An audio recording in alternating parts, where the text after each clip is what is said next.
అందరూ గెలిచిన అభ్యర్థులు అన్ని పార్టీ వాళ్ళకి కార్పొరేటర్లకి శుభాకాంక్షలు తెలియజేస్తా ఉన్నా. నూతనంగా ఎన్నికైన మేయరు, డిప్యూటీ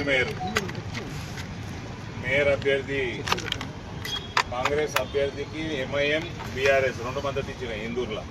ఈ రాష్ట్రంలో ఎక్కడైనా అయిందో నాకు తెలియదు, కానీ ఇందూరులో మాత్రం బీఆర్ఎస్, ఎంఐఎం, కాంగ్రెస్ 3 చేతులు కలిపినాయి బీజేపీ వ్యతిరేకం. డిప్యూటీ మేయర్ కూడా అదే పరిస్థితి.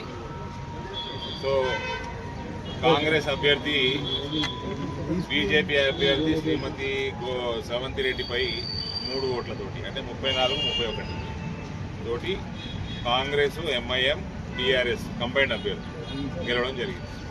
సేమ్ థింగ్ డిప్యూటీ మేయర్కి ఎంఐఎం అభ్యర్థి ప్రపోజ్ చేసిన అభ్యర్థి కాంగ్రెస్, బీఆర్ఎస్ మద్దతుతో బీజేపీ అభ్యర్థి బంటురాముపై సేమ్ 3 ఓట్లతోటి 34-31తో గెలవడం జరిగింది.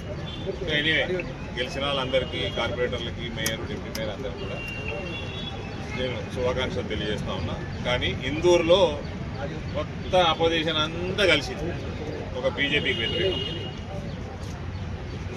ఇది గమనించాల్సింది. మా రాష్ట్రంలో ఏదైనా అయిందో లేదో నాకు తెలియదు, కానీ ఇక్కడ మాత్రం ఇందూరులో మొత్తం అపోజిషన్ అంతా భారతీయ జనతా పార్టీకి వ్యతిరేకం కలిసింది. ఇది ఒక అక్బర్ వస్తాడేమో, రాహుల్ గాంధీ వచ్చి మా ఆఫీసు దారుసలాంలో మా ఆఫీస్ వచ్చి దుమ్మంతా నాచిపోతాడు అంటాడు. మరి ఇలా అదే అక్బరుద్దీన్ కాంగ్రెస్ వానికి సపోర్ట్ చేస్తాడు. మరి వీళ్ళు నాకేంద్రా నాకలేదా, ఇక వాడే చెప్పాలి, రేవంత్ చెప్పాలి. అక్బర్ వచ్చి ఈడ మొత్తం హిందువులందరినీ తిడుతాడు, కులాల వారీగా ప్రతి కులం పేరు తీసుకొని తిడుతాడు. మొత్తం ఆత్మాభిమానం చంపేసుకొని కాంగ్రెస్ వాళ్ళు వాళ్ళతోటి ఇలా సంసారం మొదలుపెట్టారు. ఏది ఏమైనా నా మాటగా చెప్తున్నా, ఈ elected mayor, deputy mayor will not complete the term. Within the term, we will make sure BJP's mayor is formed within this municipal elected body's term.